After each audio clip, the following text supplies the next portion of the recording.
Welcome to our channel. Today we how to authenticate with MonsterInsights affiliate login step by step clearly. To start, open your web browser and navigate to the MonsterInsights website. Locate the login section on the home page. Click on the affiliate login button.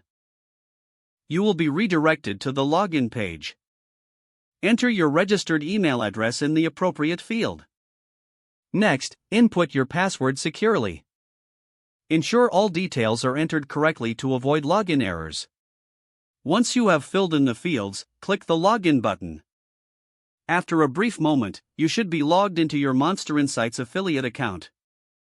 Take a moment to familiarize yourself with the dashboard interface. From here, you can access various tools and resources available to affiliates. If you encounter any issues logging in, check your internet connection. You can also try resetting your password if you've forgotten it. To reset your password, click on the Forgot Password link. Follow the prompts to receive a password reset email. Once you reset your password, return to the login page to try again. Now that you are logged in, explore the affiliate resources available to you. This includes marketing materials, tracking statistics, and more. Remember to log out when you finish using the affiliate dashboard. This is important for maintaining the security of your account. You are now successfully authenticated with your MonsterInsights affiliate login. If the page does not load, refresh the browser or try again in a private or incognito window.